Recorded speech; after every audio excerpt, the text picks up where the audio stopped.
A very warm welcome to your next move Grand Chess Tour, the second leg of the most prestigious chess circuit in the world. This is Grandmaster Jan Gustafsson. I'm International Master Annie Rudolphi, and we are here to talk about day 2 of the Rapid event. Let's wrap up what happened yesterday, Jan, because lots of action, lots of blunders, lots of surprises. Yeah, Vishy Anand, the surprise leader after the first day, making his debut in the Grand Chess Tour. He has 7 points out of 10, or 3.5 out of 5.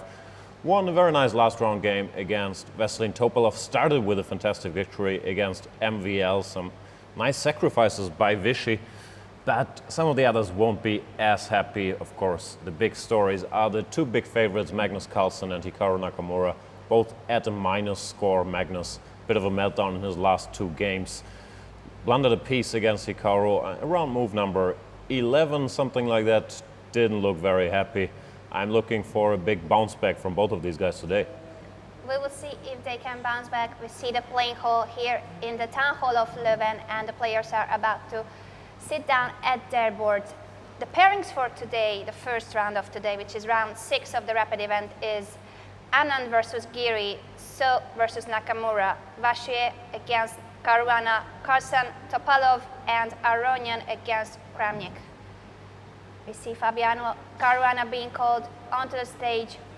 And as Jan mentioned, we are very surprised to see Hikaru Nakamura and Magnus Carlsen out of shape. They were the 2 strongest players in Paris. That happened just a week ago with the same format as here. Yeah, we just saw Magnus Carlsen rushing in. He was arriving, 5-6 minutes late. Had his trainer, Peter Heine Nielsen, carrying his bags like... Poor Peter, I don't know, maybe it was too much to carry, that's why we're late.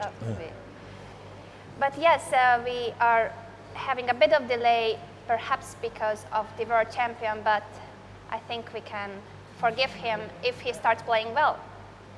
Nah, I won't forgive him. This takes 1 minute longer than it's supposed to. It's Magnus's fault. Anyway, we have Wesley So, who's been sneakily good. +1, couple solid draws with white against Hikaru. That's not going to be an easy game to get started for Nakamura. There we see Vishy and Anish Giri.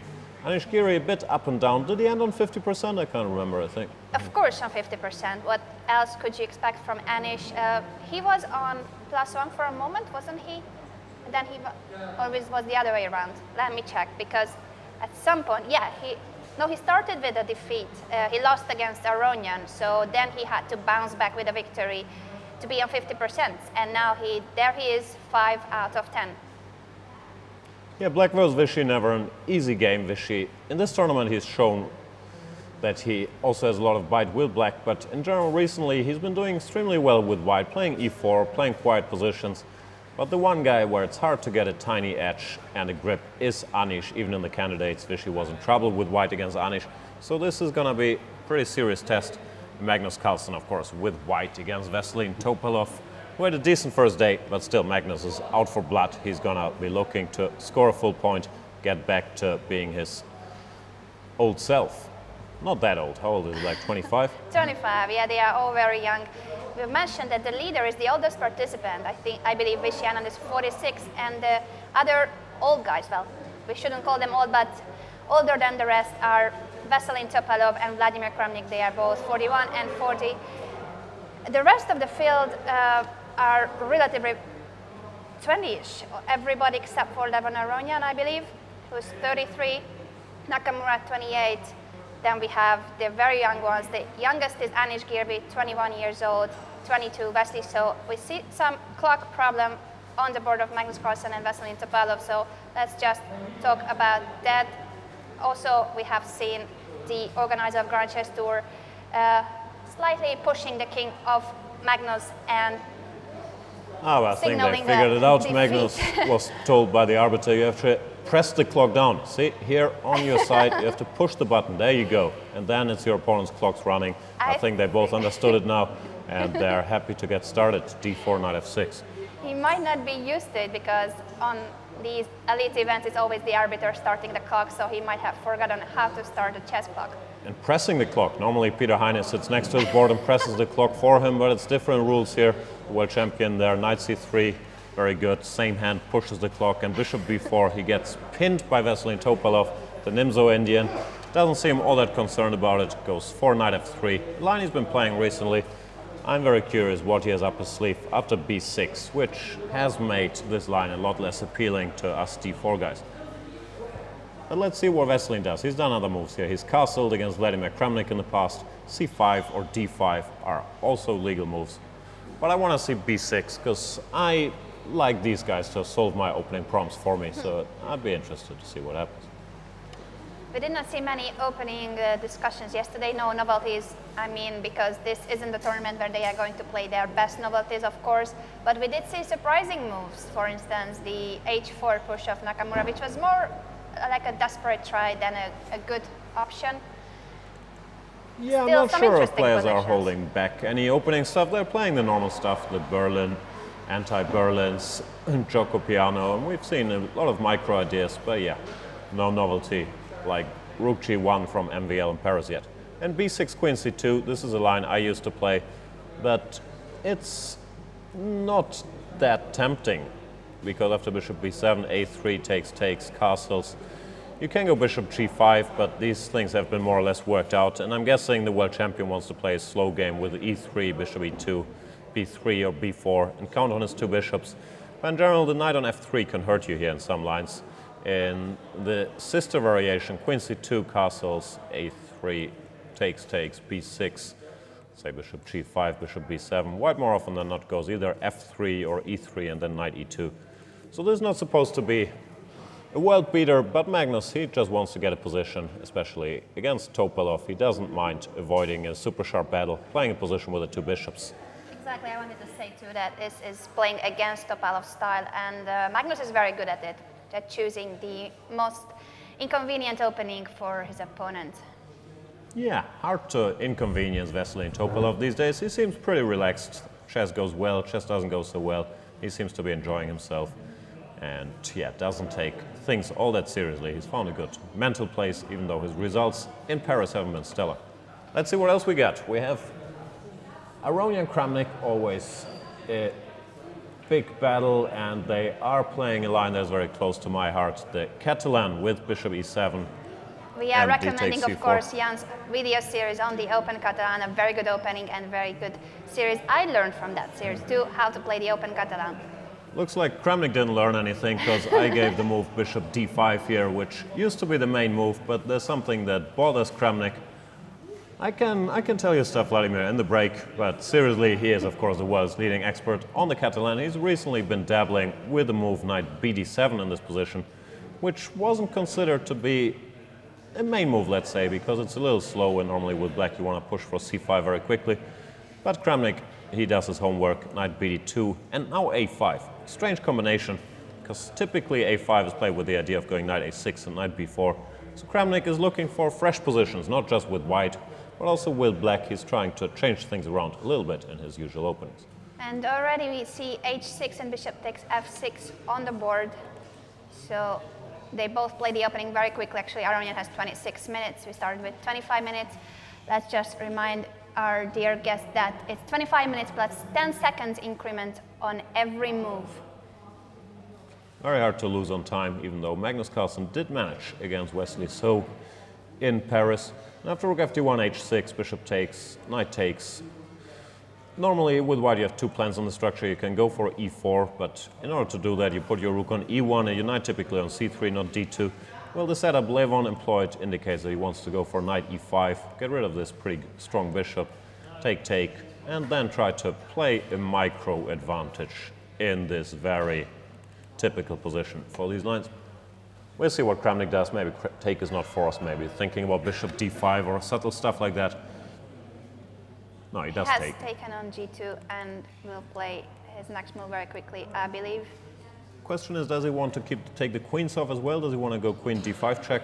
Black is never much worse here, but you have to be a little careful not to end up being too passive with white. Whatever. Manages to put queen knight on d5 c5. on the board. Vladimir Kramnik goes for the exchange of queens. And you were saying that he should be careful not to get into a slightly inferior endgame. Yeah, he might be in it already, but the black position is extremely solid, and I'd be surprised if Kramnik can be put under pressure here. Oh, and Magnus plays this line. This is a line I've played quite a bit, but after d6, knight d2, knight bd7, I normally played f3 intending to go e4, which was a promising line for a while, but black players have figured out how to deal with it. So Magnus takes a more humble approach, goes e3, which is curious though, because let's say black plays rook c8, preparing How will c5. you develop the bishop? Yeah, that's my point. You have to go f3 anyway, and if you have to go f3, you might as well start with it to keep the option of going e4. Yeah, could be a loss of a tempo, but I'm sure that he has his idea with e3, so we will see what's the point. Yeah, Magnus just trying to add a little angle to it. And Fabiano Caruana, who's been expanding his opening repertoire, most of his goofier stuff, I believe it's Lawrence Trent's ideas, even though he would deny that. He plays the Benoni against MVL. We've seen him play the Benoni very surprisingly against Levon Aronian during the candidates, but it's still an opening that is not really frowned upon at the highest level, but it's considered to be extremely risky. So for Fabiano to go here against MVL is a surprise. Then again, you could say it's a surprise that MVL went d4. He's more of an e4 player. And maybe Fabiano thought, you know what, if you've studied your d4 main lines, probably haven't spent that much time on the Benoni, because who does that? He's definitely taking his time to think how to refute the Benoni. He may or may not do it. Now he has 24 minutes left to try to figure out something. Yeah, knight d2 is one of the many main lines in this position. e4, h3, bishop f4, all have been played regularly. Knight d2, very old school plan. The knight supports e4 and wants to jump to the c4 square, which is considered to be its ideal square. But of course, it's a little time consuming. It's a line that, yeah, has never been fully out of fashion, but it's not considered to be the most critical choice at this point. So standard maneuvers here, a4, rook b8, black slowly prepares b5, and this is interesting that Fabiano starts with a6. Has played knight c4, and what was that move? I couldn't see it on the camera. What happened there on the queen side? Yeah, we'll get to it. Because here, instead of a6, a lot of guys prefer starting with b6 and then to go a6 and later b5. The point is, after a6, white has the option of sort of fixing the queen side with a5, making it much harder to get in b5. Fabiano doesn't seem to mind, goes bishop d7, tending to put a piece on b5, sorry, probably a knight. Or, as in the game, the bishop after knight c4. Bishop b5. I guess this is all theory. For black, it's always important to get rid of his light squared bishop, because that's his only minor piece that can't really contribute in the fight for the e5 square and the important squares on the board. So to get rid of this bishop is an achievement for black. So of course he would love to see knight takes b5, and we will take back with the pawn, I believe. Yeah, I don't think knight takes b5 is going to happen, but he might be intending to just take on c4 and then follow it up with b5 anyway. Yeah, Maxime plays bishop to f4. He will capture the knight on a c4. This is why you said that he gets rid of the light squared bishop. And then he will try to maneuver his pieces towards e5. And can we push b6 or b5 at some point, or that's not good here?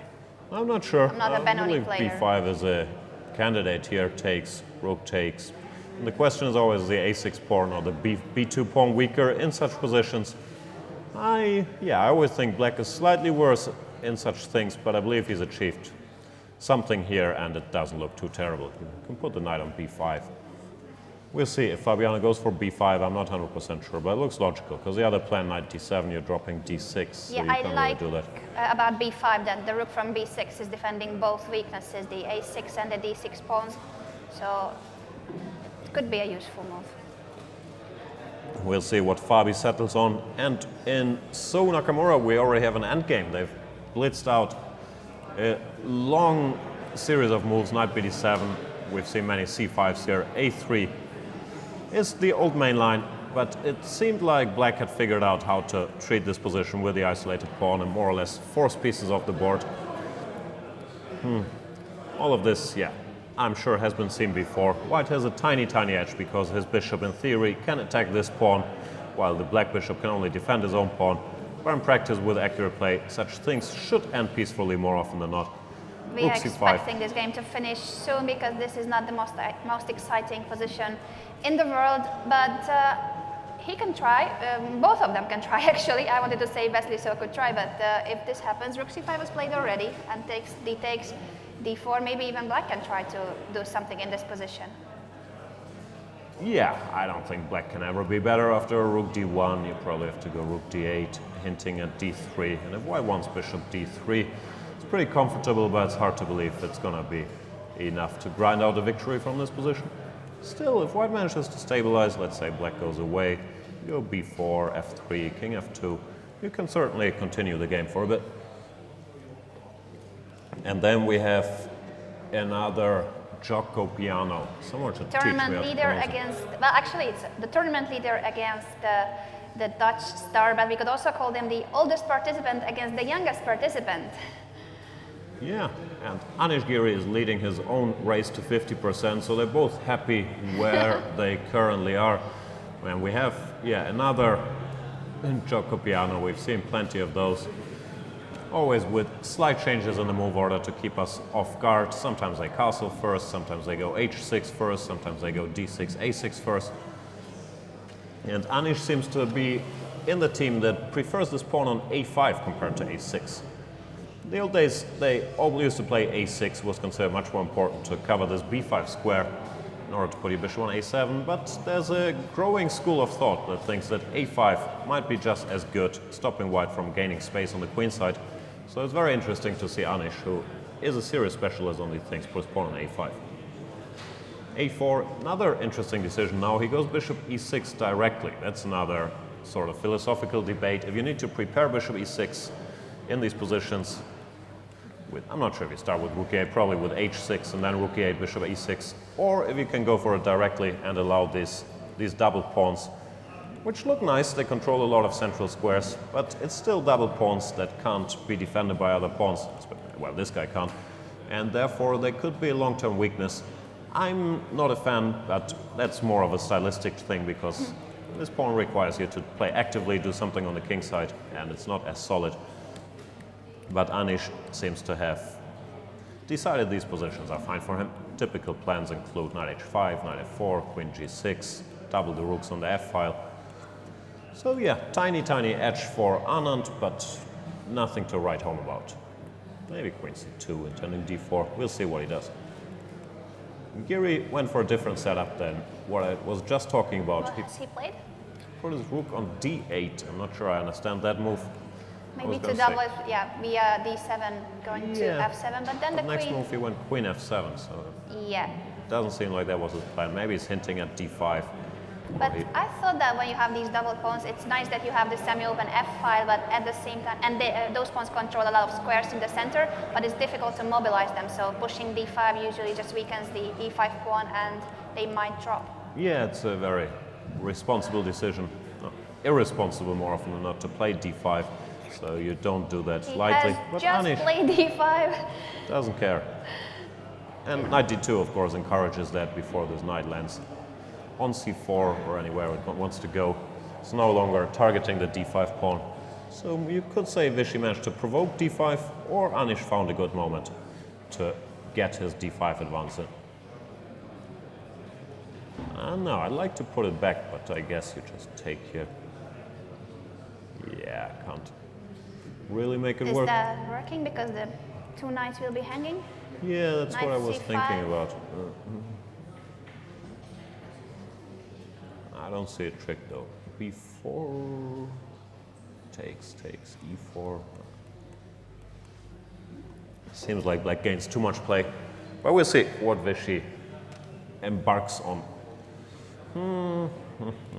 Fabiano's played b5 as expected. He started with knight h5, kicking the bishop away. Now b5, and yeah, you get the standard position. I like it for black, especially in rapid. It's a bit easier to play. Put your pieces on active squares. Look for tricks, while white's advantage is more long-term, more static. White has to try to extinguish black's initiative and then uses two bishops and the potential weaknesses. Yeah, interesting stuff by Fabi. Fabiano Caruana seems to be in a really good shape. He was the tournament leader after round 4, but yesterday in the last round of the day, he unfortunately lost a game that he was not supposed to lose. At least he was trying to push, he was trying against Wesley So, and in the end he didn't see a perpetual that he could have saved the game with it. Nope. Magnus got the structure he was opting for, I guess, after e3. Topalov went c5 immediately. I said rook c8 first because I like to have the option to recapture with the rook here, but Topalov decided this is okay. But that costs a bit of time. Knight takes c5, b4, knight d7 back. Not a big fan of this move order, to be honest. And now white is a little bit better. He can castle, get his queen out the way, whereas rook's on d1, c1, and enjoys two bishops. So once again, Magnus Carlsen imposes his will so far. We see a close-up of the players and Magnus Carlsen being very relaxed, while Vasily Topalov might start to worry about his position. There's one thing you always have to consider here is this trick with knight to d5. But I thought here after bishop d8, knight takes c3, white has bishop e7. Can get away with just grabbing this pawn. Rook e8, bishop d6, takes, and white is a pawn up. Some hope for black, of course, but it's not what you want. How is this Catalan ending going? Is this still theory? At least Kramnik's preparation might be. I doubt it, but who knows? Levon went f3 and Kramnik used that chance to go c5 immediately. I thought he was going to take, but probably he didn't think this was very much. If ed, just c6, and black is quite solid. So f3, c5, e4. Temporary pawn sacrifice, but you get it back after knight to b3. Rook d8, takes. Rook d8, knight b3. Quite a symmetrical position, but there is a white knight against black's bishop. And now he has to do something about this a5 pawn. Did he play b6 or he doesn't care about the pawn? No, he decided to ignore it. He went g5. Right now knight a5 is not a threat because of rook d2. That's true, Followed he by will rook takes regain the b2. pawn on b2. So g5, he's hinting at g4. In some possible moment, he's also grabbing a bit of space on the king side, clearing the g7 square for his king. I don't know, I don't have the feeling white has anything here. If we play a normal move like rook c1, let's say. King f1 is on the board, played by Levon Aronian. Okay. He's heading to e2 because the d file has to be controlled. He cannot allow rook d2, so he wants to place the king on e2 and then threaten to capture finally this pawn on a5.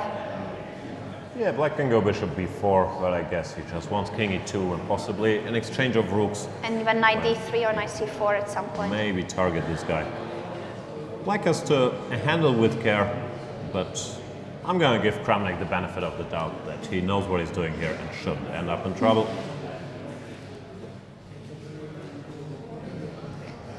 What did Topalov do? He went knight e5. Magnus just goes queen b2, getting his queen out of any trickery along the c-file. Yeah, if white manages to stabilize here, he's going to be seriously better, so Topalov's going to have to come up with some sort of idea. Maybe his point is knight g6, trying to kind of trap this bishop and go h6, forcing the exchange. But after knight g6, could be the wiser time to go e4, h6, just go back. And these positions with a pair of bishops are normally pretty unpleasant for black. So, yeah, I think Topalov has been caught a little off guard in the opening. So even with the loss of a tempo, this f3, e4 is good, that he pushes e4 into moves. Yeah, but the black knight has moved like 18 times in the meantime, so we can't really say that. He's way down on tempi. Me too. Yeah, I don't know. I don't like Topalov's chances. This might be the usual World Championship bias, even though Topalov, of course, is a former world champion. By spending a lot of time, and white really got the dream set up for these positions, keeping his two bishops on the board without compromising his structure or development. Yeah, this is unpleasant. Wesley So went bishop c4, not bishop d3. He's not concerned about d3 yet, because after f3, bishop wherever probably. He can just bring his king and grab the pawn on d3. Picks his pawn up. So, is this problematic for Hikaru? I'm not sure. Can you go here? And your idea is that when I get to e3 with the king, you would just give me a check, and but Yeah, I can head to the other flank, maybe king d4, king c3. Yeah, I'm not sure if black has enough activity or probably not. King f8 was played. And Start with king f8, yeah, sensible. f3 is actually what you've been analyzing, and now We'll see if he plays bishop c2 or something else, but there's not much he can try. He can also go for bishop f5 or bishop g6, but it's going to be passive. Yeah, you could also put it here and just And if the king do comes? nothing. Well, it's going to be very hard to attack this pawn, but slightly unpleasant. Should not be big trouble, but you have to be careful. If the bishop is on that diagonal, he could just bring the king to d3 and then try to maneuver with the rook. Yeah, but still not so easy to find inroads into the position there. But there are certainly some ways to make progress. What's Vishy done? After d5, how did he react? Knight c2. He wants to keep the structure. He didn't feel like entering these complications, sacrificing the pawn. So he goes knight c2. Very logical. So in case of d takes e4, he will have the chance of capturing with a piece. I wanted to say, but the f2 pawn will be hanging at the end. So I know d takes e4 is bad, but the idea is that you take simply with the pawn immediately, or he wants to exchange a pair of knights and then d takes. Yeah, it doesn't matter. Both are much better for white. D takes e4 is not something black wants to do unless it's And we really, see our really necessary. great audience here in the town hall of Leuven. Hello, everyone. We will later on grab a microphone and ask each and every one of you who are you rooting for, who are you supporting, and who is your favorite player in general in the chess history. So be ready for the questions. Queen h5 was played by Anish Giri. That's what you were saying, that he should try to create some active play, but we were not talking about pushing d5. Yeah. The question is how white can make progress, but Vishy after b4, I believe he was just threatening to go b5 and knight takes e5, so Anish is just defending his e5 pawn by going queen h5. I don't trust this position for black. Even if you go b5, let's say knight e7, ed. Maybe knight e7 is not the way to go, but this is big target. I don't know, I don't like black here. I would have preferred to keep the pawn on d6, but I'm sure that Anish understands this position a lot better than we do. So let's hope he knows what he's doing here. Yeah, but it's once again Vishy type of chess. It doesn't look that exciting, but he gets a tiny structural edge with white in these e4 pawns on d3, c3 positions, and seems to be making decent progress. So it won't be easy to make anything happen, but I'd be very worried with black, because his rooks are also passive. You can't generate any activity on the king side easily. b5, I'm still not sure where this knight is supposed to go. Maybe d8. And then some weird maneuver with knight f7, knight g5, but the pawns will be hanging in each and every position. Yeah, even here I can't see a refutation of just grabbing it. This seems to be very weird for Anish Giri. Shall we start to be worried about him already? I never worry about Anish. And Hikaru decided to keep his bishop on this diagonal. When bishop f5, king f2, a5. At least exchanging a couple pawns if white wants to go b4, and possibly clearing the a file for his rook. He's slightly worse, but g4 has been played by Vasily, so expanding on the king side, forcing this bishop to go to g6 or c2. Yeah, I don't know where it's gonna go. Bishop e6 is probably not what you want, because this king is gonna be quite strong on d3. So yeah, Hikaru, slightly unpleasant task of defending this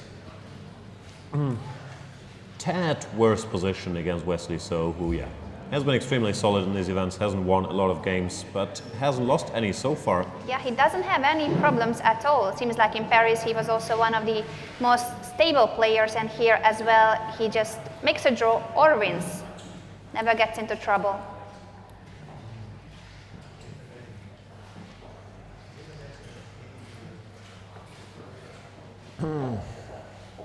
And now we see a close-up of Levon Aronian against Vladimir Kramnik. Kramnik still very confident about his endgame.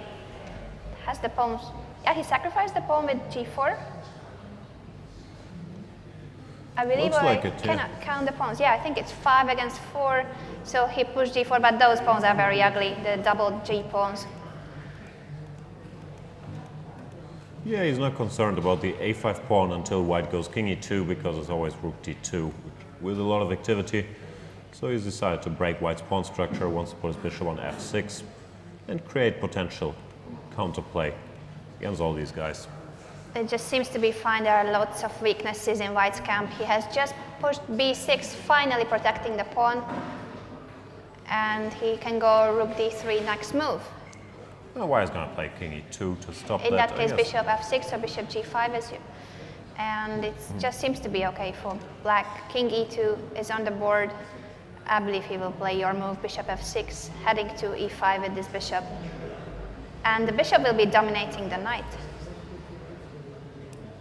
Yeah, black seems to be doing all right. Not quite sure what Levon should do. Rook b1 seems excessively passive. So maybe you try to...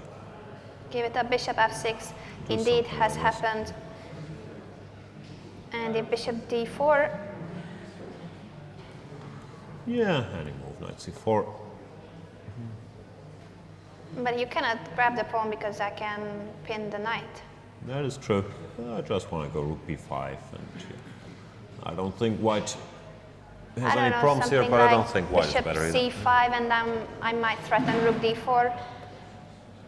Yeah, rook b5, rook d4 takes... But okay, yeah, I'm expertly losing all of Levon's pawns, and this endgame is not something you really want. We have seen that Vladimir Kramnik with a passed pawn always promotes his passed pawn. Better not to give him one. So maybe you have to go rook b1, but it's not a move you play full of joy. It is a little passive. And black could, yeah, either go for the bishop e5 move or maybe even start bringing his king up the board.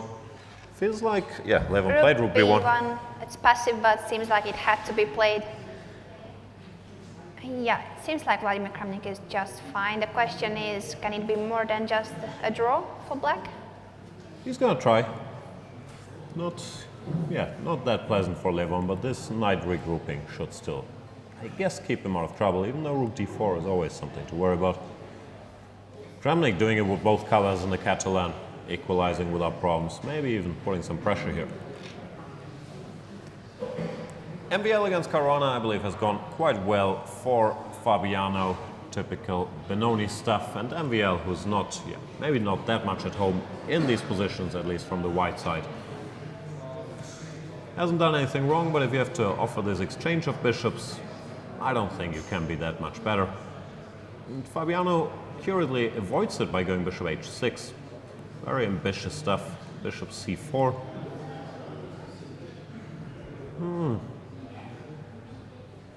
Tough position to understand. Black's pieces all look very nice. Like, let's say knight to b5. I find it a bit harder to come up with a plan for white. Long term, white would love to go g3, f4, e5, but it takes a lot of time, weakens your king. Black, if nothing else, can always take on c3, get rid of this powerful bishop. I believe Fabiano's doing quite okay here. So we should praise the opening choice and Lauren's strength. Always. An improvement here for Wesley?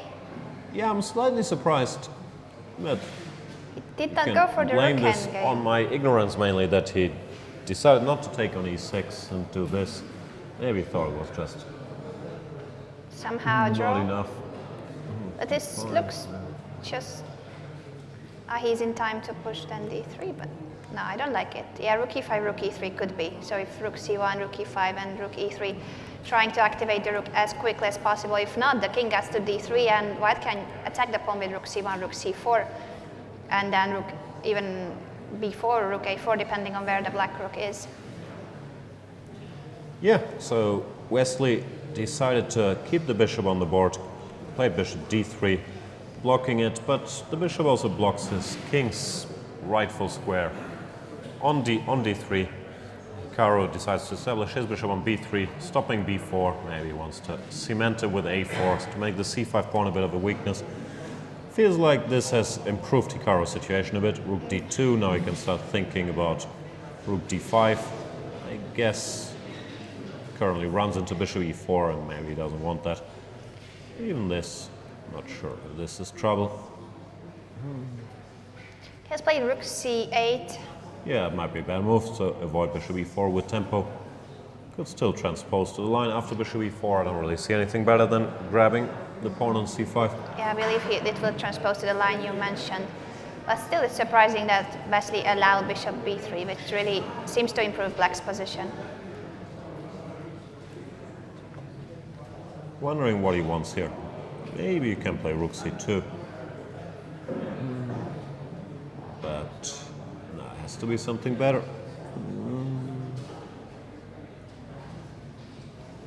No, b2 is kind of weak, so even a move like bishop to e6 with rook d4, rook b5. Yeah, it looks like black should hold the balance without any particular trouble here. Bishop e4, rook takes c5 is on the board. Both guys lost in thought. Let's go somewhere else. Who wants to see these guys think? Which game shall we see? The oldest against the youngest?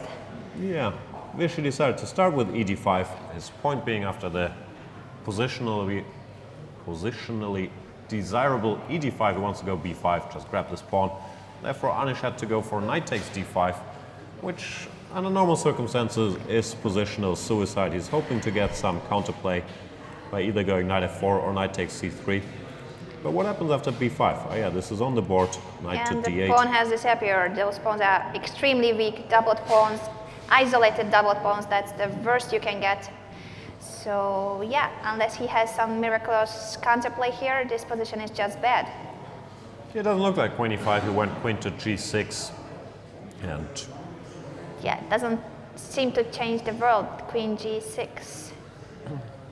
no, this just has to be very bad for Anish. Something has gone very, very wrong. I don't know what you do. c4, rook d1, rook e4.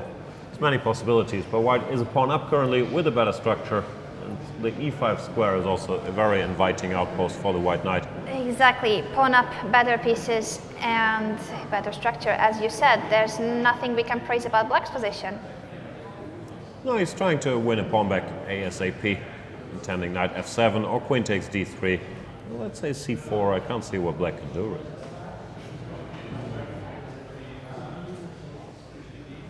I don't like it, and I'm worried about Anish. He will drop down from 50%, and that's no good news.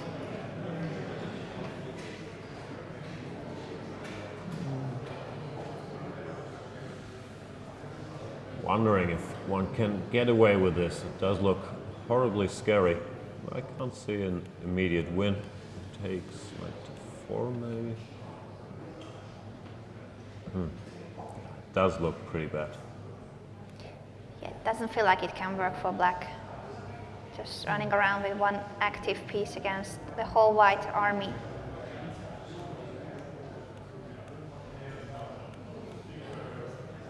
Well, you made it work.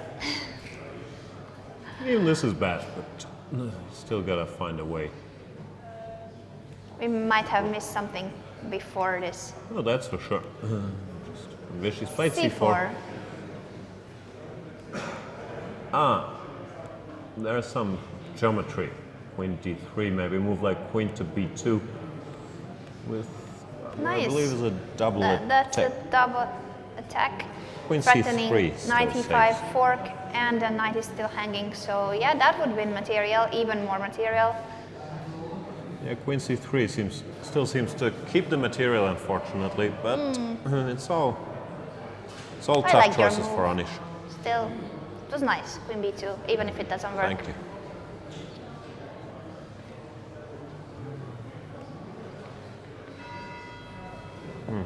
Must be a forced win here.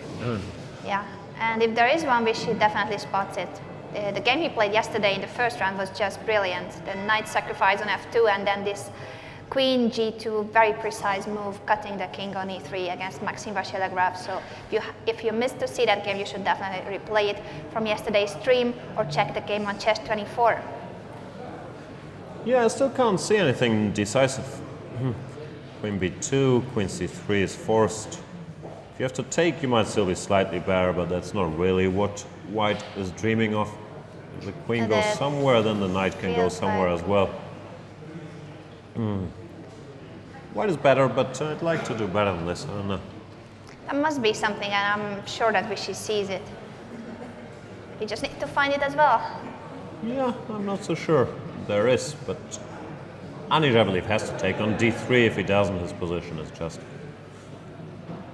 too bad. Let's say knight f6. Now this move, for example, I'm sure there's other moves, does work, contending knight e5. And, yeah, black is just in a pretty hopeless situation. So Giri has to take on d3 and hope for the best. Could be that Vishy was also intending this move and missed queen c3 from afar. I'm not so? sure. We'll see. Anish is calculating very deeply. He even closed his eyes to focus on the position. We'll see what he finds out if queen takes d3 works. Even if it doesn't work, you gotta play it, because else you can pretty much resign. So, a little surprised he's taking that much time, because I Maybe- can't see any other sensible move. He just doesn't want to be on the Oh, blunder list, and he knight played knight f6. f6. He Doesn't do doesn't it. grab the pawn. What's wrong with this? I don't understand. We are missing something, or both players have missed that queen takes d3 was possible, and queen b2, queen c3. Only move I Did they can just think look of. at each other and smile, or imagining things? I don't know, I was staring at the position. I'm trying to avoid looking at Anish because his giant watch really freaks Not me out. that big. It is a giant watch. Queen b2, knight to f7. He's claiming it's a normal sized watch. It's just his wrist that's too small. But then get a wrist. No, get a watch that Get a fits your smaller wrist. wrist. No, don't get a bigger wrist. Get a smaller watch. Anyway, Anish is normally very helpful with fashion stuff. I just asked him in the bus here if it's okay nowadays to not wear a belt with your suit, and he reassured me that nowadays we can do that. No more belts needed. But I believe he's got wrong information on the giant watch front. Vishy changed his shirt, but it's still not my favorite Vishy shirt. I hope he's gonna bring it out one day. Which one was your favorite? The blue one, you said? I like a checkered blue one he has. Yesterday he had this red one, today it's yellow. We'll see. And if he we comes shall up with see if Hikaru is wearing his lucky pants, because yesterday we asked the players about superstitions, and he said that he has a lucky pair of jeans. Yeah, but it sounds like it's all black jeans, so it's very hard to tell the difference with bare eyes. I'm also curious what color Veselin Topalov is rocking today. Very fashion conscious chess players nowadays. They're all Also, like Levon stylists. Aronian yesterday with those red pants. Yeah, but he always has those. He's representing Armenia. Veselin Topalov in jeans. Very solid, just no vivid colors like yesterday. Those blue pants, the indigo blue pants, were really calling attention. And the players never listened to me. This is deeply upsetting. Veselin executed this idea with knight g6, intending to go h6. And I cannot understand why Magnus didn't go for e4, which looked extremely logical to me, trying to bring the bishop back. Indeed. Must have been something that bothered him, maybe something direct, like trying to open the position here. Instead, Magnus went for rook to c1, h6, and this endgame, where he's Slightly technically a better. bit better, but it's very little. Rook d8, bishop c6, king comes to e7, black goes f5. He's gonna need all his grinding capacity to make something happen here, because this is very solid for black. Has Hikaru Nakamura just finished his game? It must have been a draw. Yes, Wesley So and Hikaru Nakamura agreed in a draw. No surprise there, the position was just equal. Yeah, Wesley doesn't seem to mind to just make all draws and then grab a point if someone throws one at him, like Fabiano did. And Levon Aronian and Vladimir Kramnik are also discussing their game. Another draw. Yeah, let's briefly see how this concluded, because I'm curious. Yeah, Levon went for this knight d2, b3. And Yeah, it seems that Vladimir Kramnik did not have much trouble out of the opening. He has everything very well prepared, and he equalized easily. did indeed. What's going on in this game? Vishy played queen b2. As expected, you can't take on So- d3 because of knight e5. Knight f7 Yeah. is forced, d4, and he's just a healthy pawn up. And Anish decided, you know what, 1 pawn down, 2 pawns down, who cares? Let's give another one and hope for the best. But Vishy didn't want to be 2 pawns up either, gives 1 back. It's giving 1 back, but this is still just a healthy pawn up. No, this is not really. It's a Greek gift from an Indian, because after Oh, actually, rook yeah, e1, it's mate. you're getting mate on e8. Therefore, Anish resigns. I don't understand anything about this game. I thought d5 was a strange decision. And I thought here, even if it loses, you gotta take on d3, because what he did in the game is just resigns. Yeah, I still believe that either one or both of them missed this queen b2, queen c3, which keeps the material. Black is still worse, but you can do this, and the fight continues. While knight f6, queen b2, it's just game over. We hope that the players will join us soon and we could ask them about this position, especially if Vishy will come and explain his victory. We don't understand this moment where queen takes d3 was possible instead of knight f6. So 2 more games left from round 6 of your next move Grand Chess Tour here in Leuven, Belgium. We shall see if Magnus Carlsen manages to squeeze out something of this slightly better position, and also Vachier against Caruana. Could it mean trouble that the pawn is already on e5? I'm not sure. Knight b5, logical move, and MVL decided to strike instantly by going e5, changing the nature of the position. I don't know what he wanted after knight takes c3, to be honest. Probably just knight takes, and if d takes, well, first of all, white can take this pawn back should he so choose, and secondly, the structure has changed in his favor with the opposite color bishops, and all of a sudden white would have a lot of activity. e5, probably a good breakthrough. Fabi ignored it with queen f5, and the pawn soldiered on to e6, bishop f4, b3 takes, bishop e5. And yeah, this pawn looks imposing, but as long as black is not forced to take here and it doesn't get support by the bishop, not sure it's doing that much damage. Yeah, I like queen f5 because after d takes d6, as you mentioned, that position would have been a nice position for white. That pawn sacrifice is typical, but this way Fabi just ignored the pawn and says that, okay, I have this beautiful bishop on e5, the queen is fine on f5, and now he's trying to take the a file for the rook. Yeah, hard to evaluate. White is a pawn up, so it's white who probably is the side pushing here. Black still has got rid of this. You can't, you're not even threatening to take here and then to take here, because the bishop always returns to c4, picking up material. I'm not sure what MVL is supposed to do if he can take a timeout. I'd like to improve my position by going g3, king g2 whenever there is a chance. But MVL decided there's more pressing needs. He played rook a4, tending to recapture here with the passed pawn. Fabi has to do something active. I don't know. King g7 is a move you normally want to play, just getting out of this diagonal. But if white gets a chance to just improve his position, could be some awkwardness ahead for the... now we just call him the US-American, right? He's no longer Italo-American. I don't know, we've been changing his nickname also. We learned yesterday from Lawrence Trent that he calls Fabiano Fabianovic to make his name sound more scary. I'm not sure if that's true. I've never seen them talk, so I don't think they need to address each other. So what about Magnus Carlsen's game? Can he win and bounce back to 50% at least, because he's in a minus score? Let's not forget that he lost 2 games yesterday. Yeah, I doubt it, but he's going to try whatever is in his powers. He is a tiny bit better. He just went bishop f3, fighting for this b5 square. First and foremost, bishop takes, king takes. Knight b5 is in the air. If you go a6, this becomes a bit of a weakness. In some lines you could target it with knight a4. So Topalov has to defend here. Actually, probably target it immediately with knight a4. Topalov has to be careful, and it's not the type of position you enjoy all that much against a world champion. Still believe that black has to be solid enough. At least he has enough time. He's got 9 minutes on the clock. Magnus Carlsen, 6 minutes. I'd be thinking about extreme measures like e5 here. I'm not sure if that's overdoing it, but I have a feeling if everything disappeared...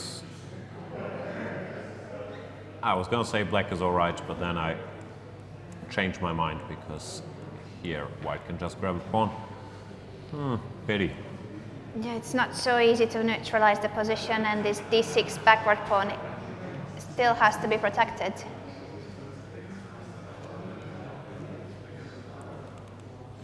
Briefly check in here again. This looks more exciting. f4 played by MVL after queen f6. He doesn't care about all this slow preparation crap I was talking about. He goes for it directly. After bishop f4, what's his point? I think we will soon have a guest. And Wesley So is going to join us, looks like. For What? it's very complicated. No, yeah, you can sit down. You there. can sit down. Welcome, Wesley, here in the commentary booth. Congratulations on your results so far. How satisfied are you with the tournament? Well, I have 5 draws, so it could be better, but at the same time it could be worse. So I'm pretty happy how it is now. Obviously, I want to fight for first place. So I have to start winning games because Vichy is winning almost every other game that he plays. Can we state that you are the most stable player of the event? Also in Paris, you were maybe the only one who had never blundered, and here as well, you are just very stable. We'll see. After the event, we can draw conclusions. But for now, I just want to focus on the remaining 3 games for today. At the same time, this rapid stage is very important. It's more important than the blitz because you gain double of what you score. That's true. In your game against Hikaru looked like some controlled offensive. Do you think you were better in this endgame, or was it just equal? We thought maybe had some pressure, but Yeah, I remember analyzing this after I played Rook D1 and Bishop C4, and I remember White is supposed to be better, but I probably misplayed it a little bit. Also, Hikaru plays the endgame extremely well. It's one of his strengths. So he defended really well. Here, maybe instead of King F2, I should have gone B4 first after B, so that he doesn't have the A5 idea. But at the same time, it doesn't mean anything much for White. At the same time, I have to be a little bit careful not to exchange the bishops because then he has got pass pawn. what's your approach to the openings in a tournament like that? Because I see you're playing very theoretical lines. Do you treat it like the same like a classical tournament, or are you trying to hide some of your best novelties or ideas for classical chess? How do you feel about it? Well, I'm not hiding any ideas because I don't have much. But also ideas come and go, and as you know, opening theory changes every day. So I see no point at hiding any ideas. At the same time, I'm not playing a world championship match anytime soon. But also I try to play what I know the best. So I don't want to play strange first moves. Our last question is, how do you like it here in Belgium? How's it playing in the town hall of Leuven? Well, very nice. Beautiful city, and to be able to play here in the city hall in front of the church in the middle of the city is really good, and I'm really honored that everybody's here to follow the games. After a very good experience in Paris, we couldn't expect anything less here in Leuven, and our expectations have been well met. And yeah, three games to go for today. Thank you Thanks a so lot, much for Wesley. joining us, and good luck for the rest. Thank you.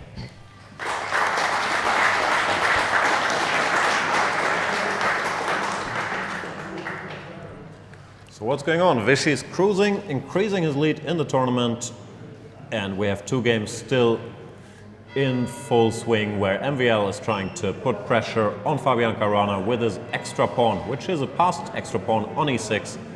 Is it passed technically if there's still an e7 pawn, an f7 pawn? I think we can call it a passed pawn, but it's a weird passed pawn. Yeah, I'm not sure. It's a far advanced pawn, that's for sure.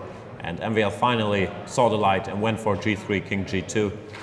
and just slightly improving his position. I believe this is very, very unpleasant for Fabiano because he doesn't have that much room for activity because some of his pieces have to keep an eye on the e6 pawn, while MVL can quietly improve king g2, h4, for his rook wherever he likes. We see Fabiano had to remove his rook from the a file.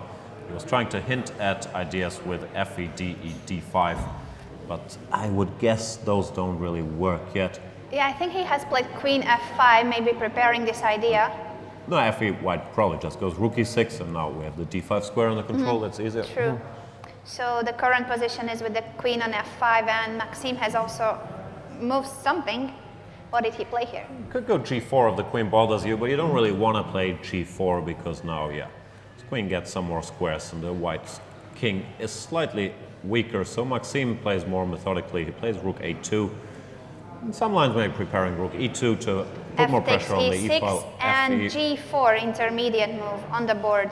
This is important because he's still fighting for the d5 square. So if he were to go de, black will play d5 and rook Blunder. e6, same story. Takes. Even though here I'm not sure if there's not e7. Ah, but there's, Another I'm sorry, I'm intermediate blundering move. things. There is queen b1 check, which is a bit Oh, of a detail. Picking that's up the rook painful. with check. So you don't want that, and Yeah, therefore we've g4. seen many blunders, so it could have happened. But yeah, better not play that. g4 Zwischenzug, that's how you say it? Yep. Queen f6, I would guess. Ah, Fabi Queen went all the way back to f8. f8. Queen f8, and now white can go rook takes e6 without having to worry about either queen b1 or Rook takes d5. happened, and rook f7, is that? Yep. Now Carana's fighting well. He's provoked d4 and he refuses to activate the white pieces further by taking on e6. Now this pawn is a target and maybe he's making a comeback. That's what Lawrence Trent praised about him yesterday, that he was very, what was the word he was using? Sticky. That Yeah, he was that very is hard very to sticky. And finish off. he later on clarified that it was not about not using deodorant, but simply that he just keeps fighting in each and every position. What happens in Magnus's game? Has it improved for the world champion?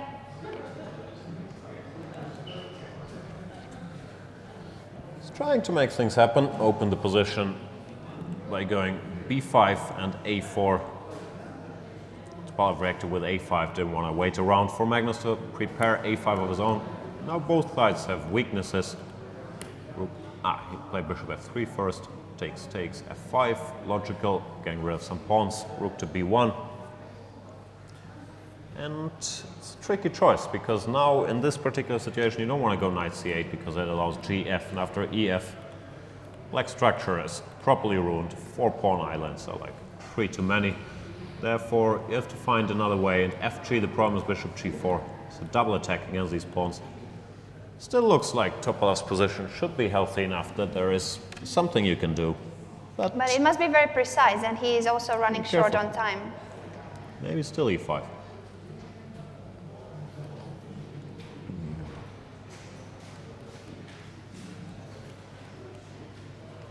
I think we will soon have yet another guest. Oh! A secret guest. We shall not announce who he is. I think we shall let the Chess24 community watching online guess who our guest will be. Let me give you a hint. It's Levon Aronian. Welcome. You should have said red pants. Didn't make it much easier. Levon, how are things going for you in this tournament? Pretty dreadful so far. Dreadful. What is wrong? I can't really figure it out, but yeah, I think I've played one terrible game, and so far I'm not managing to come back from it. In your game against Kramnik, you guys have a bit of a Catalan debate going on. Did you feel you have anything, or did he equalize without problems? I sort of liked my position, but then g5 came and I felt he should be alright. Yeah. I was tempted to, after h5 take on a5, like king f1, a5, but rook d2, I thought this is just becoming too messy. I wasn't sure what's happening here. And if I allow him g4, then it's just a throw. After that, it's too many. targets.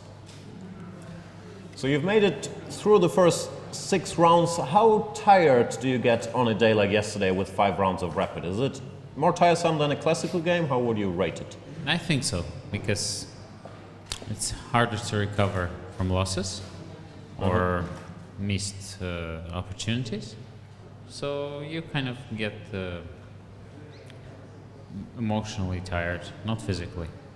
And I guess the games, the low quality of certain games, including many of mine, has shown that the players are not recovering so well.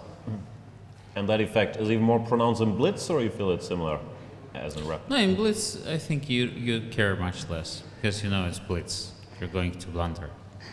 But in Rapids, where it's like halfway, so you're still upset as it would happen after losing a classical game, but as in Blitz, you have very little time to recover. I just asked Wesley the same thing. How do you guys feel about, for example, hiding opening preparation in Rapid? Is it like a classical tournament for you nowadays? So you just use whatever weapons you have, or do you approach it a bit differently? You kind of try to play some schemes, much less concrete moves, so in order not to forget things. But of course, if I know something, and especially this counts the same as a classical tournament when it comes to Grand Prix points, Grand Tour points, sorry. Yeah, there just doesn't make any sense to hide things and then be on the last place. How do you try to recover when there's a disappointing game? What do you do to forget about the game? How do you relax during an event? And in general, it doesn't have to be this one. Generally, going for a run helps, generally, or any other sport activity. But unfortunately, we had too much of rain here, so far. Last question, we're doing a little research topic.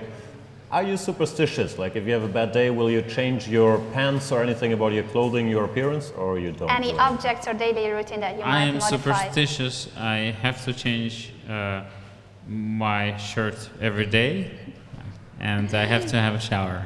So that's my superstition. It's a very clean superstition to have. Anish Giri has said the same, that he brushes his teeth. That is his superstition.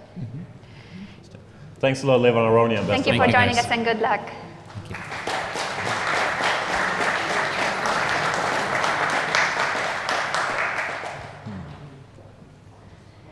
What happened in the meantime in Magnus Carlsen's position? Looks like he won. Did he win a pawn? It seems like. Like half a pawn. Black can take on a4, but then you take on e6. So it does seem like he's managed to create enough trouble for Veselin to at least face an unpleasant defense. I'm still reluctant to call it winning because there's so little material left. But what do you do? He took on g4, bishop is going Trying to to take get back. rid of as many pawns as possible, but still, Yeah, this the is problem going is- to be Two connected passed pawns, which exactly. is going to be very hard to deal with. So it looks like Magnus Carlsen in his, I'm not sure if that's his trademark style, but it's something he's capable of doing. Like playing an endgame that is maybe a tiny bit better and just continues to chip away, has managed to overwhelm Wesley Topalov here. This looks extremely unpleasant. I don't know what you do, maybe e5 for some desperation. I think he played goes h5. And he's also running short on time.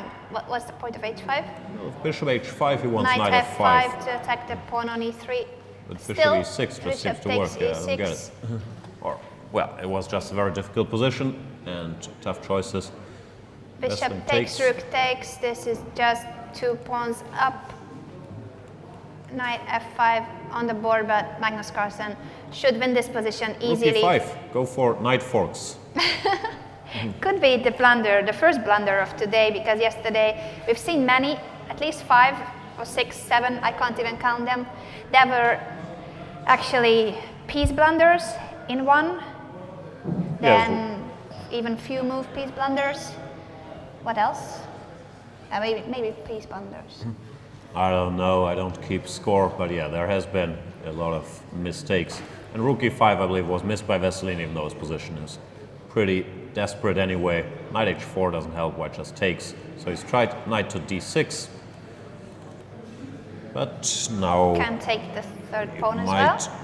I'm not sure if you want to, because maybe It's you not- yeah, give it's up not a bit of so control important. after knight c4, but everything should win from here on. And I think Magnus he's doesn't about seem to to mind. capture the pawn. Rook a2, but 3 pawns. In best case, Veselin will win back one of the pawns, but not 3 of them.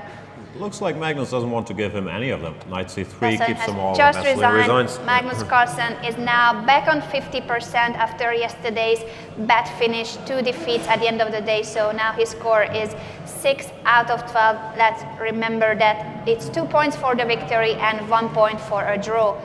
And in Vachier Caruana, it is a draw. What happened in the end of the game? Because we saw. Yeah, I believe Fabiano had a bad position, but managed to create counter chances very, very well. And after his rook f7, all of a sudden, it's not so easy for white anymore. He has to go passive, and Fabiano developed enough activity to bother white in order to force a move repetition. So once again, good fight by Fabiano. Let's have a look at the results of today's round. Exactly. Today's We round 1. see that the tournament leader Vishianan has won yet again, so he is still in the lead and with quite a big gap. He has 9 out of 12, and on the second place we see Caruana and So both on 7 out of 12. Who do you think could catch Vichy? Who do you see as a potential, in a good shape today player? I don't trust this Norwegian dude, even if he's lurking there at 50%. I have a feeling he can go off at any moment. Hikaru Nakamura is very far behind, but even him I wouldn't write off for the overall competition, because with 18 rounds of blitz, if he manages to get back into the groove, he's still dangerous. Else, yeah, the usual suspects. Levon Aronian, even though he was very self-deprecating, if he starts playing well, he can win any event. MVL is a fantastic blitz player. And Fabiano Caruana is there in the second place. Vasily, so as he said, he should start winning games, but maybe he's too solid to be dangerous for Vichy.